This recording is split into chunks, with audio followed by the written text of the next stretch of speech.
जिसके बाद में आज की जो हमारी सबसे पहली कमांड होने वाली वो है सीपी कमांड, जिसका यूज हम करेंगे कॉपी करने के लिए किसी फाइल या डायरेक्टरी को, राइट। यानी किसी फाइल या डायरेक्टरी को अगर हम कॉपी करना चाहते हैं तो हम सीपी कमांड से कर सकते हैं। सो सबसे पहले से ऑपरेटिंग सिस्टम को स्टार्ट हो जाने देते हैं, लिनक्स को। ठीक है, सो अभी यहाँ पर हमारे पास टर्मिनल ओपन हो चुका है और यहाँ पर सबसे पहले मैं चेक करूंगा ls कमांड से यहाँ पर कि मेरे पास कुछ फाइल्स एंड डायरेक्टरी यहाँ पर अवेलेबल है।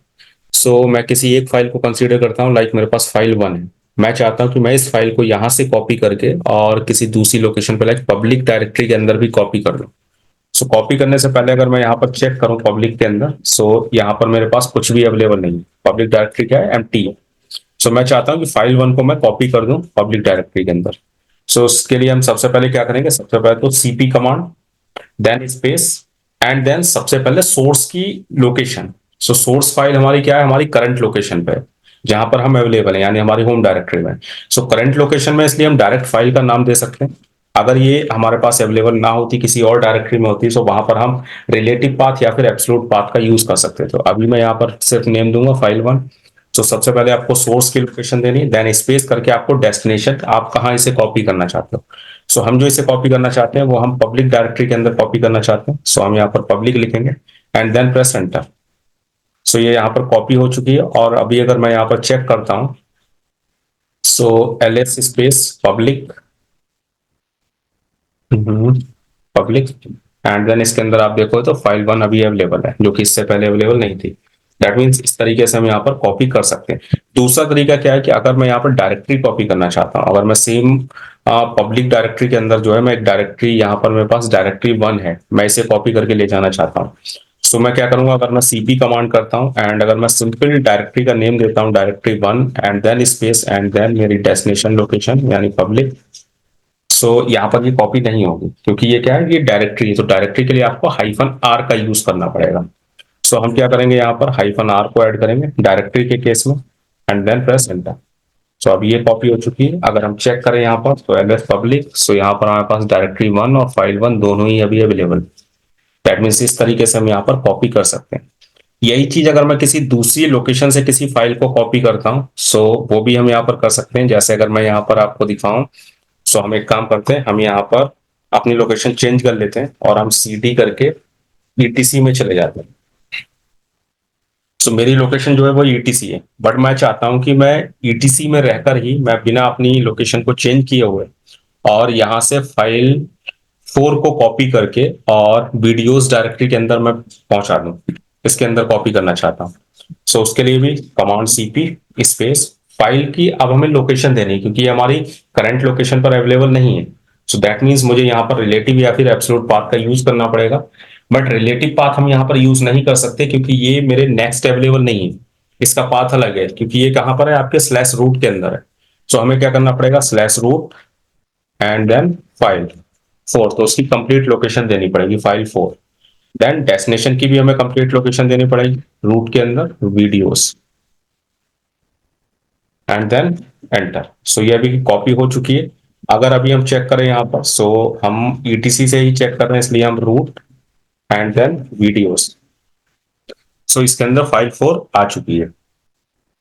सो इस तरीके से हम यहाँ पर कॉपी कर सकते हैं। सो कॉपी में कोई डाउट, क्लियर है? हाँ जी सर, क्लियर है। ठीक है, क्लियर है। परफेक्ट। इसके बाद आते हैं नेक्स्ट कमांड पे, जो कि है मूव। अगर आप मूव करना चाहते हो, सो इसके लिए हमारे पास कमांड है mb कमांड। सो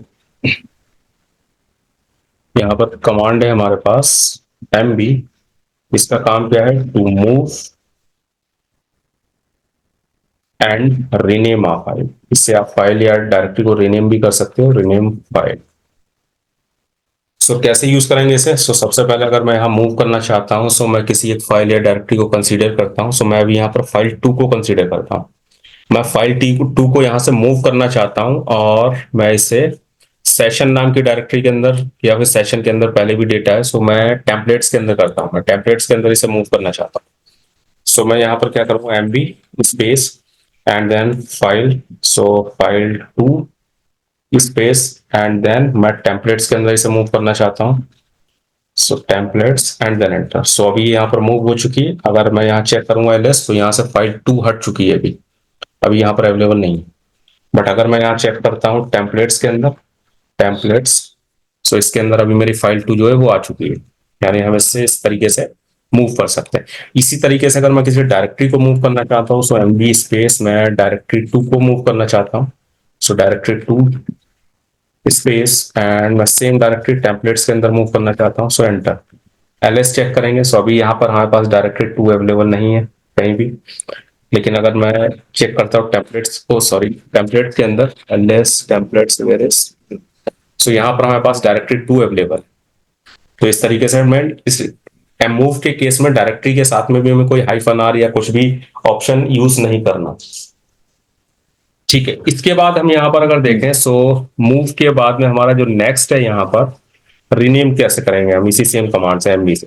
तो रीनेम के केस में हमें क्या चाहिए, जब हम रीनेम करना चाहते हैं किसी फाइल को, तो सबसे पहले हम क्या देखेंगे, जैसे मैं यहाँ पर फाइल 1 को रीनेम करना चाहता हूँ, ठीक, फाइल 1 को करना चाहता हूँ। सो फाइल 1 के लिए मैं क्या करूंगा, mv स्पेस फाइल 1। अब मैं यहाँ पर एक ऐसा नाम दूंगा जो कि यहाँ पर पहले से अवेलेबल नहीं होना चाहिए, उस नाम की कोई भी डायरेक्टरी या फाइल पहले से अवेलेबल यहाँ पर नहीं होनी चाहिए। लाइक मैं यहाँ पर नेम देता हूँ प्रोजेक्ट, ओके प्रोजेक्ट तो अवेलेबल है ना सर, हाँ प्रोजेक्ट अवेलेबल है, मैं कुछ और दे देता हूँ न्यू फाइल, राइट, मैं न्यू फाइल दे देता हूँ एंड देन सो अभी अगर हम चेक करेंगे तो यहाँ पर हमारे पास फाइल 1 हट चुकी है और न्यू फाइल आ चुकी है। फाइल 1 अभी अवेलेबल नहीं, वो रीनेम हो चुकी है। सेम केस अगर आप डायरेक्टरी को करना चाहते हो, सो मैं उसके लिए क्या करूंगा, यहाँ पर md स्पेस एंड डायरेक्टरी मेरे पास यहाँ है, डायरेक्टरी 1 को मैं रीनेम करना चाहता हूँ, तो मुझे एक ऐसा नाम देना पड़ेगा जो यहाँ पर अवेलेबल नहीं है, like new dir and then enter and then check करें अगर हम यहाँ पर, सो डायरेक्टरी 1 हट चुकी है यहाँ पर और न्यू dir आ चुकी है यहाँ पर हमारे पास, राइट। सो इस तरीके से हम क्या कर सकते हैं, इससे रीनेम भी कर सकते हैं और इससे मूव भी कर सकते हैं mv कमांड का यूज करके। ठीक है, सो क्लियर है ना? लेकिन हाँ जी सर, हाँ जी सर लेकिन इसमें इसमें रीनेम जो है वो तभी करता है वर्क एमबी के केस में जब हम जो है सेम डायरेक्टरी में ही कोई चीज कर रहे हो रीनेम। जैसे लाइक अगर हम लोग बिकॉज सेम उसमें हो ना, अगर सपोज अगर आप यहाँ पे हो ना अभी रूट पे, तो रूट पे इतनी मतलब जो फाइल्स वाइल्स हैं, अगर यहाँ से हम किसी और लोकेशन पे किसी फाइल को अगर हमको भेजना होता है तो उस केस में हमारा एमवी करता है काम एज अ मूव का। लेकिन अगर हम लोग सेम डायरेक्टरी में अगर हैं और कोई चीज कर रहे हैं रीनेम, तो तब हमारा एमवी करता है काम एज अ रीनेम का। ये होता है ना इसमें डिफरेंस, आई गेस। नहीं देखो, अगर आप रीनेम भी करना चाहते हो किसी दूसरी लोकेशन पे, आप वहां भी कर सकते हो। जैसे अगर मैं यहाँ दिखाऊं तो मेरे पास टेम्पलेट्स के अंदर, कहाँ है टेम्पलेट्स, ये टेम्पलेट्स के अंदर फाइल 2 है, ठीक। तो मैं यहाँ पे फाइल 2 को रीनेम करना चाहता हूँ सपोज, सो मैं यहाँ पे क्या लेकिन हमको जाना होगा ना हमको, लेकिन वहां पे उस वाले, हाँ मैं वहां नहीं जाऊंगा, मैं इसी लोकेशन से करूंगा। नहीं नहीं नहीं, मैं इसी लोकेशन से करूंगा। देखो मैं क्या करता हूँ, यहाँ पर mb करता हूँ एंड देन मैं यहाँ पर इसकी लोकेशन दूंगा टेम्पलेट्स एंड फाइल 2, ये मैंने यहाँ पर दी। अब मैं इसे रीनेम करना चाहता हूँ टेम्पलेट्स के अंदर न्यू फाइल 2 देन एंटर। और अभी अगर मैं यहाँ पर mb टेम्पलेट्स यहाँ चेक करता हूँ तो ये रीनेम हो चुकी है न्यू फाइल 2, राइट। हम कर सकते हैं बट हमें वही यहाँ पर पाथ जो है वो पाथ पूरा देना पड़ेगा, रिलेटिव या फिर एब्सोल्यूट पाथ डालना पड़ता है पाथ। हाँ जी, डालना पड़ेगा, राइट। तो कर हम कहीं से भी सकते हैं बट हमें पाथ देना पड़ेगा।